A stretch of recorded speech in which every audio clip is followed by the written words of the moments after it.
right here, right now I'm holding the 3-year-old year. But as I said, I have a newborn year, a 1-year-old, a 2-year-old, a 3-year-old, and a 4-year-old year. And when you open it up, you've got your instructions page here, so it pretty much lays out for you what you need to do to feel comfortable using the calendar, but I'll just briefly mention some things. It starts with the child's birth month, so it's an undated calendar when you receive it. It's not going to go from January to December. It's going to start with the child's birth month. So my little girl, who was born in September, I would start her calendar out in the month of September. So I would write September, and in the very back of the calendar, there are plenty of guidelines. They're just predated calendar years so that you can use it to date the calendar according to the year that you're in. So therefore, this calendar doesn't expire. It's not like you have to buy it in January or it's not going to be worthwhile to you. Get it at any point, just get it to match the year of your child or the age of your child or whatever child you might be buying this calendar for. So you put the birth month in here, just go through and date it so that it's set to go for you. And then you just follow the ideas as you would a normal calendar because it's going to be dated as a normal calendar would be. But instead of January, December, it'll go, you know, in my case, September to September. Okay? And then over here, this is where you have a detachable photo frame and all of the pictures of your child can go in here. Both these sides of the calendar, they turn independently. So the beauty of that is when you're hanging it up, let me just show you how that works. So you'll be hanging this up. This turns separately, but this side can stay, stationary so that each month you can turn it, but you can update this frame page with a photo of that age of your child that month. So you're seeing something recent and something new each month. And then when the calendar year is totally finished, you can either leave the frame in here or detach it and put it on a fridge or any other magnetic surface.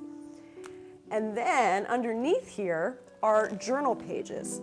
What's nice about this is each month as you're, experiencing and experimenting and playing and having fun with your child, they're going to do some neat things. They're going to say some neat things. They're going to have some great reactions.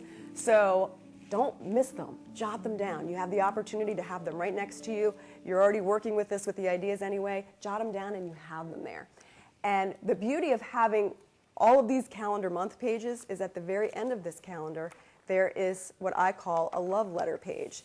It's really pretty, it's charming looking, and what it's meant to do is at the end of that year, you went through a whole year with your child, at the end of that year, you're writing a letter to your child to basically express all of the feelings that you had about your child that year. What are the highlights and what are some interesting things that they learned? How did they grow and develop? What memories did you make? What traditions did you start? It's all there, but it's kind of hard to do that at the end of a year. But it's not so hard when you have this many journal pages to kind of guide you along the way and summarize things real nicely for you. And these love letter pages are great. If you have 5 years of these from doing the calendar 5 years in a row, you can keep it going on your own then and write one every year. And then after your child graduates high school or moves out of the house or whenever, gather them all as a nice gift. And what an incredible sentiment that your child will have of your parenting this person for that many years.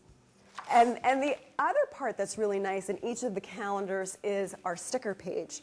I think there's a lot of calendars out there for newborns in that they are like, just little memory calendars where moms can just, put down the first that the little ones experienced.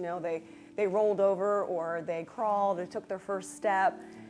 This goes beyond that because not only do we have those for the newborn year, but who really has things for a 3-year-old or a 4-year-old? So what are the milestones that 3-year-olds accomplish?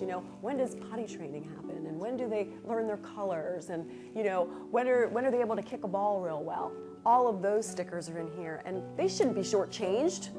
The 3-year-olds and the 2-year-olds, they're just as important. So you want to capture all of that learning and all of that excitement, and you get to do that with these stickers. There's a spot on each day of the month that's specifically designed for the sticker to fit in nicely so that it can go right there, and you might even be able to use some extra space that's available if you don't have a sticker or if the idea is a little shorter in that block. to even write some other things that you might want to do, things you experienced that day, or I have a doctor appointment today, or we're doing this, a little, things that jog your memory. So it's very usable. I think it's not just a resource, but it's a keepsake. It's a treasure keepsake combined with a resource that will be valuable for years to come.